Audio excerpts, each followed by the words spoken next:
Welcome, Senator Sanders, students, faculty, guests, parents. This time, I would like to call up A.J. Wright to lead us in the Pledge of Allegiance.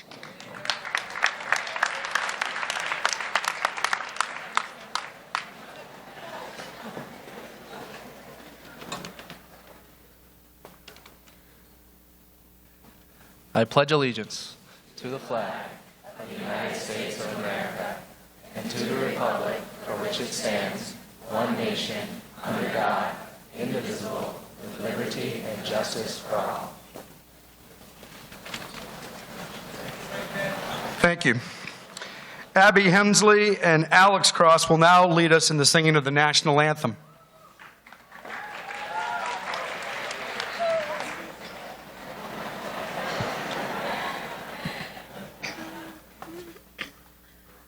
Oh, say, can you see by the dawn's early light what so proudly we hailed at the twilight's last gleaming, whose broad stripes and bright stars, whose broad stripes and bright stars, o'er the ramparts we watched were so gallantly streaming, and the rockets' red glare, the bombs bursting in air, gave proof through the night that our flag was still there.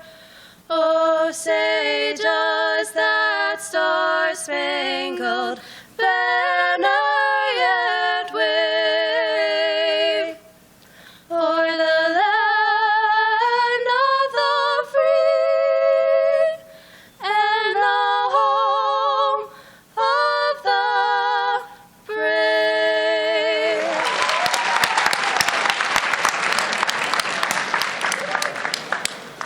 And now for an introduction of our honored guest. Bernie Sanders is serving in his second term as the U.S. Senator after winning re-election in 2012 with 72% of the vote. His previous 16 years in the House of Representatives make him the longest-serving independent member of Congress in American history. Senator Sanders has worked tirelessly in his 26-year tenure in Congress on issues that affect the needs of the people that government often ignores: working families, the middle class, the elderly, children, and the poor. Senator Sanders, or Bernie as he is known across the country, electrified the nation with his 2016 presidential campaign, winning 22 states in the primaries and some 13 million votes.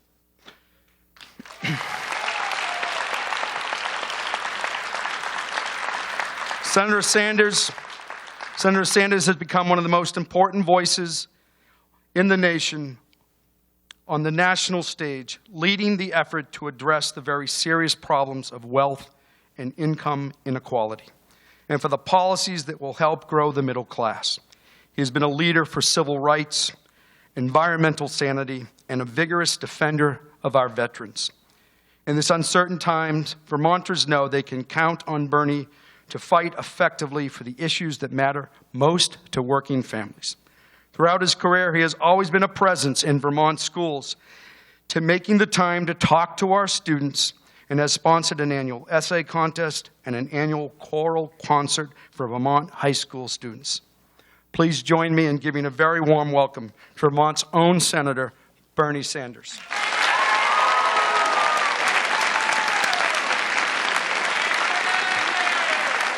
Thank you. Let me thank all of you for being here this morning, and let me thank the superintendent for that very kind and generous introduction. Appropriately enough, a few minutes ago, I just came from the Vermont Veterans Home, where I had the opportunity to say hello to a lot of men and women who put their lives on the line to defend our country. And some of them were wounded in action. Some of them lost their comrades in battle. And what they fought for was something very special, and that is American democracy. And I think all of you know, if you read history, that democracy is a very radical idea and a fairly new idea in world history. And what democracy is about is a nation in which we don't have a king or a queen or a czar making all of the decisions. Because throughout history, you'd have some autocrat on top who owned half the country. You'd say, all right, I think we're going to go to war. People had no choice about it. They had to fight the war, and they died. We're going to raise taxes on the peasants or on the farmers over here. People had no say about what they were paying in taxes. One person or a small group of people made decisions that impacted everybody's life. And then throughout history, here in the United States, great Americans like Washington and Jefferson and Hamilton and all those guys, and in France, people began to say, you know what, we should not have just a few people making decisions. The people have got to make those decisions. And that's what democracy is about. And in our country, we have struggled with democracy from day one. When this country was first founded, did everybody have the right to vote? No. No, and sometimes we forget that. The only people who voted were wealthy white men, landowners. Working class workers, white workers, poor people didn't have the right to vote. Blacks were held in slavery. Native Americans didn't have the right to vote. Women didn't have the right to vote. And the struggle throughout our history is to create a more inclusive democracy, bringing more and more people into the system. Way back when, during the Vietnam War, for example, there were young men who were told, hey, you're 19 years of age, we're sending you to Vietnam. And these 19-year-olds, they said, well, you want me to go out and fight and die for my country? That's all right. Maybe it's not all right. But you're not giving me any say. I don't have the right to vote. Because you had to be 21 years of age before you could vote. So people going over to Vietnam getting killed didn't have any decision making about whether they should go or not. So we lowered the voting age at that point from 21 to 18. And that's what happens. That's what democracy is about. And one of the concerns that I have for a wide variety of reasons, and I'm going to take some of your questions, and I hope you'll deal with this issue, is a lot of people are giving up on our democracy. We have a voter turnout which is much, much too low nationally, and more importantly, people don't understand that they have the power to influence what goes on locally, at the state level, and at the national level. So the most important point that I want to make, especially to the young people themselves, is you and millions of people like you have the future, have the ability to shape the future of this country. Don't sit back and complain and say, oh, this is terrible. Somebody else is doing terrible things to me. You have the power to make things happen if you use your brains and you figure out how you do it.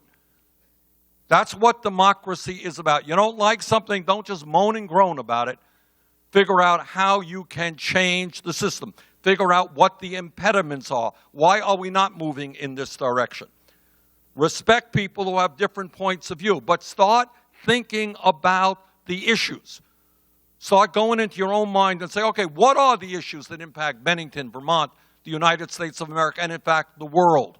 What are those issues? Is what I see on TV every night, is that necessarily accurate? Is this source of information true? Is that source of information true? How the hell do I know what is true? How do I evaluate that stuff? That's tough, but you can do it. Argue with your teachers. Ask them hard questions. Talk about things that do not necessarily appear in the local paper or on TV.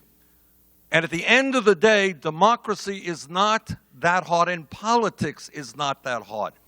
What it is about in its best sense, and we see this in Vermont town meetings very often, it's just people coming together, ordinary people, sitting around and saying, all right, what's going well with the schools? What's not going well with the schools? What kind of budget do the schools need? How much should we put into the roads so that our roads are in decent condition and we get the snow off the roads when it snows hard?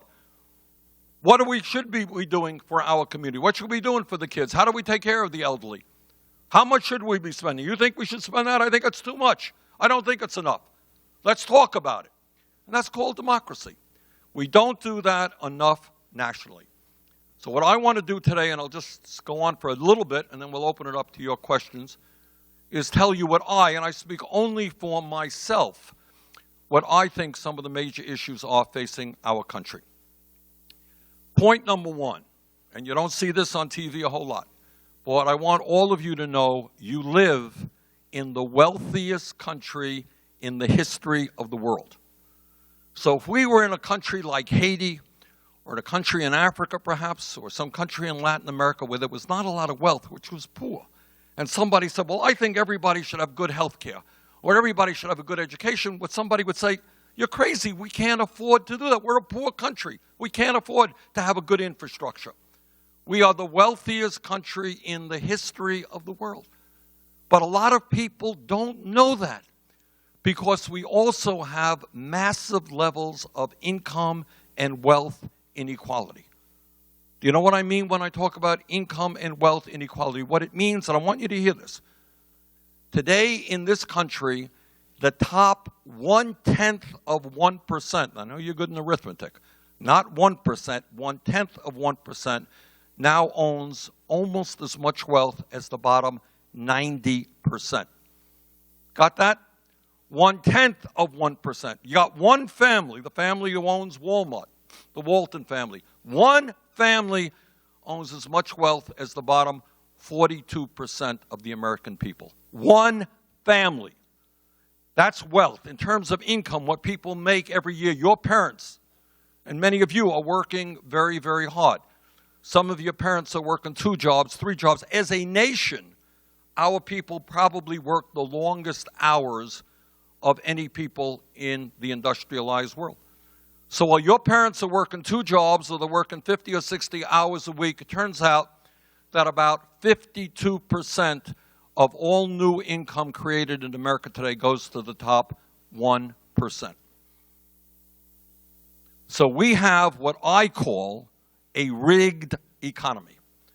And what that means, it is an economy where for the last 40 years, the middle class has been shrinking. People, in many cases, are working longer hours for low wages. Your generation, I don't want to break this bad news to you, but your generation may have the dubious distinction of being the first generation in the modern history of this country to have a lower standard of living than your parents. The expectation has always been, and certainly in the case in my family, which did not have a lot of money, my parents worked very, very hard so that their kids could do better than they did. That's what every parent does. They try to make life better for their kids.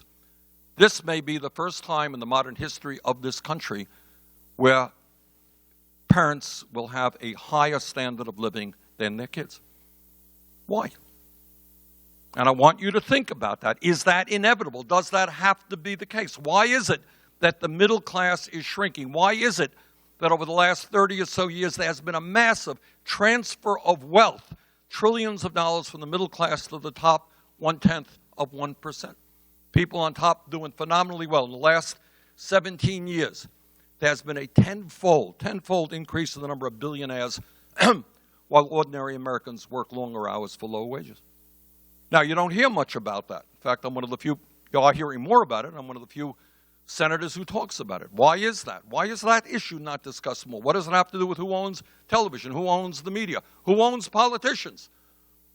Is it a problem that to get elected, just talk to a friend of mine from a small state like Montana, very small state, bigger than Vermont, but a small state. He thinks he's going to need $18 million to get elected. In New Hampshire, right next to us, senator there told me, I think for everybody running, both candidates, I think they spent $130 million. Where does that money come from? Are politicians indebted to the big contributors who give them large amounts of campaign donations? What about Citizens United? How many of you know what the Citizens United Supreme Court decision is? Raise your hand. Well, you should know. That was a Supreme Court decision of 7 years ago. And you know what it said? It said, by a 5-4 Supreme Court vote, that you have billionaires in this country and large corporations have the First Amendment right to contribute as much money as they want into a political campaign. What that means, if you are a billionaire You can write yourself a check or give it to somebody else for hundreds of millions of dollars to determine who becomes a senator, a governor, a congressperson. That a good idea? I don't think so. All right, so what are the issues that we have to worry about in my mind? I think we have to worry about why it is that the middle class is shrinking and why we have 43 million people living in poverty and almost all new income and wealth is going to the top 1%. Is that appropriate? Is that a good idea? There are some people, some of my colleagues in the Senate will say, hey, that's the system. What are you complaining about? Anybody can become a billionaire, no problem. That's America, that's great. Some people make it, some people don't. Okay. There are other people who think that there is a real problem in terms of that kind of income and wealth inequality. I think it's a real problem. You have to think about your view on that issue. Maybe we can discuss it. Other issue, which is in the front pages of the papers today, and that is the great debate over health care. I voted and supported the Affordable Care Act, so-called Obamacare. It is not a perfect piece of legislation. It has problems. Republicans now, who control the House, the Senate, and the White House, want to repeal that legislation. They came up with a proposal which will throw 24 million people off of health insurance, defund Planned Parenthood, and substantially raise premiums for older Americans. Meanwhile, it gives $275 billion in tax breaks to the top 2%. Well, that a good idea? Some people think yes. Some people think no. I think it's a terrible idea. How many countries are there, major countries on earth, that do not guarantee health care to all people? Anybody know the answer to that? Raise your hand if you know the answer. Anybody know the answer? Yes. One. What country is that? It's the United States of America. So if you go up to Canada, what you'll find is every man, woman, and child in Canada has health care as a right. How many of you have been to Europe? Anybody here been visiting Europe? Okay. If you go to Germany, find everybody has health care as a right. You go to the UK, everybody has health care. France, Sweden, Norway, Denmark, Finland. Should health care be a right? Now, you are sitting in Mount Anthony Union High School, which is a public school. It would be illegal for somebody to be at the front door when you walk in and say, oh, excuse me, it's going to cost you $200 to come to school today. You have to make out a check. Where's your credit card? Now, that would be a preposterous idea, because public education means that everybody comes in here. Nobody cares if your family is rich or poor. You walk in the door. This is a public school, and every kid in this area is entitled to come in here regardless of his or her income and get the best education the school provides. Now, I think that makes eminent sense. 150 years ago, that wasn't the case. Where were kids your age? 150 years ago. They were working on farms, likely, maybe working in factories. And what people then said is they said, that's not right. I want my kid to be able to get an education. I don't have a lot of money, but I want my kid to get an education. And that's the origin of public education. Most countries around the world say the same thing about health care. So we say that education is a right of all people in Vermont and every other state. Should we say the same thing about health care? Should health care be a right? Some people say yes. I say yes. Some people say no. They have reasons. You got to think about that issue. Another issue of major importance. President Trump thinks that climate change is a hoax, that it is not real. I am a member of the U.S. Senate Committee on the Environment, the U.S. Senate Committee on Energy, and I've talked to scientists all over this country and all over the world. They think that climate change is very real. They think it is caused by human activity, and they believe it is already causing devastating problems in our country and around the world. So then you got to explore that. Is climate change real? What's the cause of climate change? If it is a problem, how do you address it? What happens if we do not address it and remain dependent upon fossil fuel? Is wind power, is solar energy, is geothermal, are those good ideas? Should we put money and invest in weatherization to make our homes and buildings more energy efficient? And there's another issue out there which has plagued our country and the world forever. And that is a very fundamental issue about how we relate to other people. Our country, as every other country, has engaged in all forms of racism and sexism, all right? We have held people in this country in human bondage, slavery. Women were discriminated against so that 100 years ago, women in America did not have the right to vote, let alone get the education they wanted or do the jobs they wanted.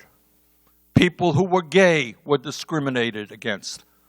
You had workers who would be working who had no say on the job. They'd work incredibly long hours, and if they stood up for their rights, they'd be fired because they didn't have a union behind them, and so forth and so on. How do we treat people who are different than we are? Do we agree, as some of us do, with what Dr. Martin Luther King Jr. said? He said that we judge people not by the color of their skin or where they come from, but by who they are as a human being. Or do we say, oh, this person has an accent. Person comes from Mexico. This person's a Muslim. Wears something on her hair. I don't like her. Is that how we judge people? Or do we look at humanity as one human group of people, judging people on who they are, not the color of their skin? People differ on that. So there are a lot of issues out there that I hope very much you will be thinking about. Listen to people who have different points of view than you do. Use your mind to try to get the best information and the best ideas that you can. But my message to you today is this country has a lot of problems. We need your intelligence, we need your energy, we need your idealism to address those problems. So think about these issues, get involved in whatever way you can. And with that, I thank you all very much for listening, and I'd be happy to take any questions that you have. Thanks very much.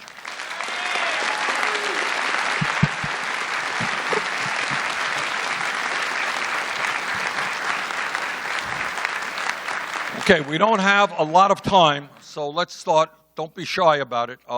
Phil, we got a mic over there? Where's the other mic? Where is it? Katarina, you there? Where are you? I'm here. All right, there's Katarina. All right, and there's Phil. All right, if you got a question, go to the mic. Let's go. We don't have a lot of time. Don't be shy. Come on, let's go. All right, get to the mic. Just tell me who you are and ask your question. Go right ahead. Okay, fire away. Okay, everybody keep... What's your name and My what's your name's question? Chris Mayer. I'm a sophomore here. First name is Chris? Chris. Yep. How do you intend on making college free without raising taxes on those who are having trouble paying their taxes already? Thank you. Very good question. How many of you guys hope to be able to get a higher education, go to college? Good. How many of you are worried about the cost of education? All right, welcome to the club. All right, Chris, I'm going to ask you a question now, all right? If we were in Germany right now, how much would you have asked me that question? No, Why? because it would be free. Okay. Because in Germany and many other countries, what they have determined is that public education has got to go beyond the 12th grade. You guys get a free education through the 12th grade. That's good. But the world has changed. I just saw your technology center. Technology has changed. And many people around the world, many countries around the world think that if their country is going to be economically competitive, their kids need more education than just 12th grade. My view is, and I'm helping to lead that effort nationally, is that we should make public colleges and universities tuition free. All right? That we should understand that today public education is more than K through the 12th grade. It has got to include college. Now, you ask a good question. Who's going to pay for that? Because it's an expensive proposition. It's about $70 billion a year to do what I want to do. I think it is absolutely appropriate to put a tax on Wall Street speculation. That would pay for that and would also help people who have large amounts of student debt pay it off. Needless to say, the folks on Wall Street and the billionaire class do not think it's a good idea. I think it is a good idea. Okay, good question. Thank you.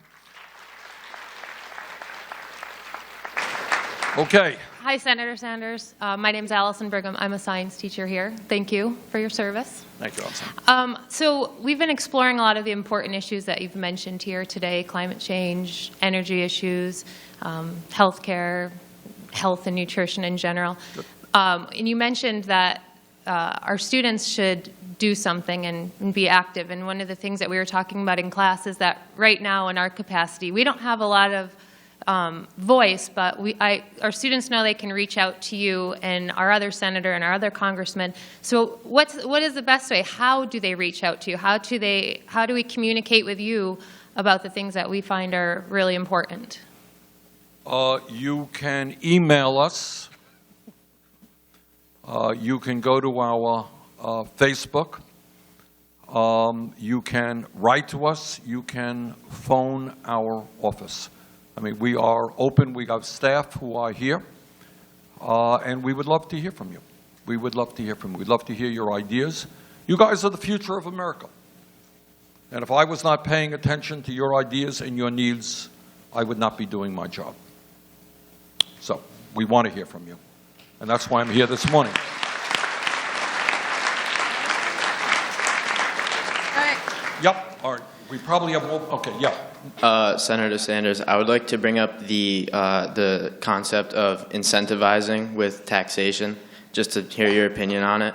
So, the idea is, you mentioned tax breaks to the wealthy, and I know you're a proponent of the progressive tax system. Now, do you feel that the progressive tax system is almost a punishment for those who take the incentive to become an entrepreneur or take a risky investment and perhaps it pays off? It's almost like a punishment for them in the sense that, some people risk it all and they make a lot from it. And it's promoting not doing that and not trying to better oneself, and that perhaps leads to societal stagnation. And I just want to hear what you think about that. Your name is? James. James. All right, James raises, stay there, James. Good question. James raises a very important issue. And I philosophically disagree with him, but I'm glad that he's raising the issue. And this is kind of more or less the philosophical divide that takes place. And James, I want you to stay there, and you can respond to what I'm saying.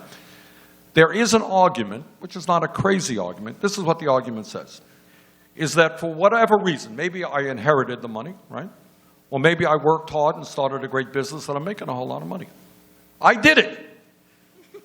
All right, I made all that money. I made billions of dollars. Why should I pay more in taxes? Is that fair? I worked really hard. Or maybe I inherited and didn't work very hard, whatever it may be. It's my money. That's clear. What's the answer? And then I made that money, and people like Bernie Sanders say, I got to pay more in taxes so that kids can afford to go to college. And I say to Bernie Sanders, let those kids worry about it themselves. You want to go to college? Earn it. Go out and make that money. You can do it. This is America. You can do it. Your family is poor? Well, I'm sorry about that. Not my responsibility to take care of you. That's what America's about. Everybody is out there on their own. Don't ask a billionaire to help you. He made it. You got to make it on your own. Is that a good argument? Who disagrees with Bernie Sanders? All right. What's the argument? All right. Did I give is that a fair statement from your point of view? Absolutely. All right. So I'm a better advocate for you than you are there. All right. Now the question is, who disagrees? I'm sorry, your name is? James. James. All right. Who disagrees with James? All right. Stand up and tell James, young lady over in the black. Yeah. Yeah, you. Stand up. Why do you disagree with James? Go to that mic. The mic is right near you. Okay. So tell James why you think he's wrong. Hi, James. Hi, Allie. Well, I disagree with you because coming from a middle-class American family, I know my parents might have worked just as hard as a billionaire. So I feel like a billionaire doesn't just deserve a tax break because they are one, because like Senator Sanders said, they could have just inherited the money. Also, like he explained, income and wealth inequality is like a huge issue that's like plaguing our country. So that would just increase the issue and not work to solve it.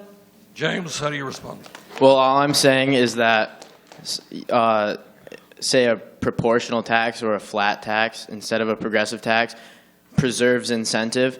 And I'm just saying with a progressive tax, instead of working those extra hours or instead of trying to improve yourself, perhaps improve society with some groundbreaking venture you invest in or something like that, the proportional tax, it preserves incentive and it promotes growth instead of slowing down and stagnating. Okay, let me and James, thank you very much for raising this. Is a very important issue.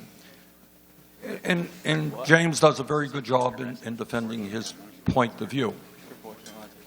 And in fact, this is kind of, as I said, the philosophical divide in this country. Some of us believe that in a democratic, civilized society, all people are entitled is the word. And James probably would not agree, and many people who hold James's view in Congress would not agree for sure. I had a debate recently with a senator from Texas, and I asked him, do you think that health care is a right of all people?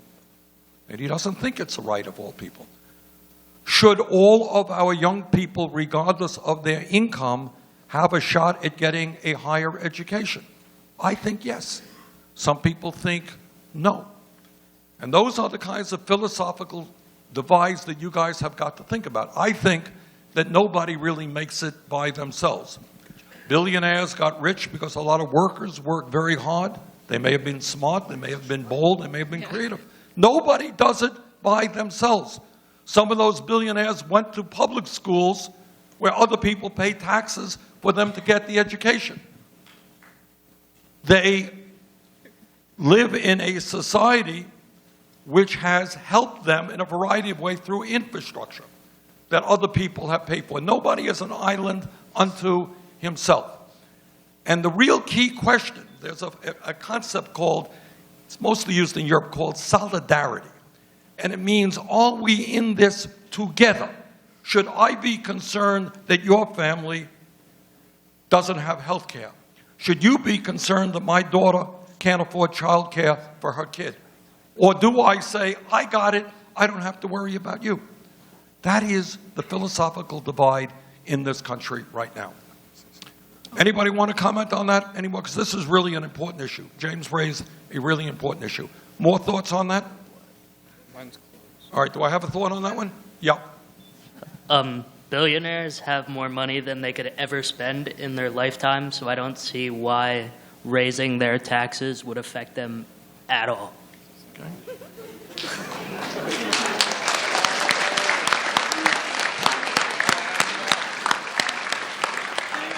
Okay, we've got some people asking questions. Yeah, and we are close to time, Senator. So all right, maybe one more question right there. Hi, my name is Haley Richmond, and I was just wondering, what can a person who's disappointed with the two-party political system do to be politically active? Anything you want.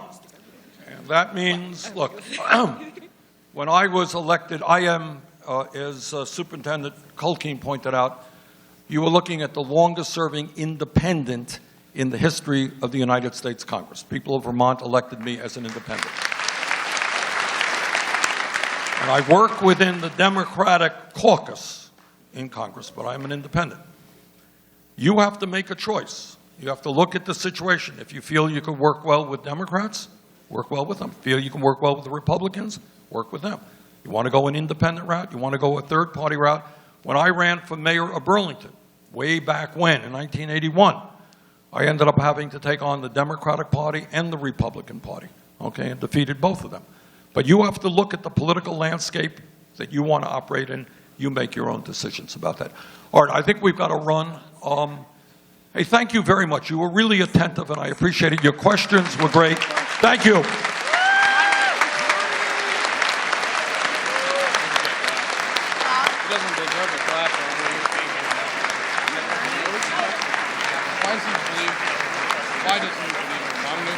Swag, swag, Bernie Sanders. Turn up, Bernie Sanders.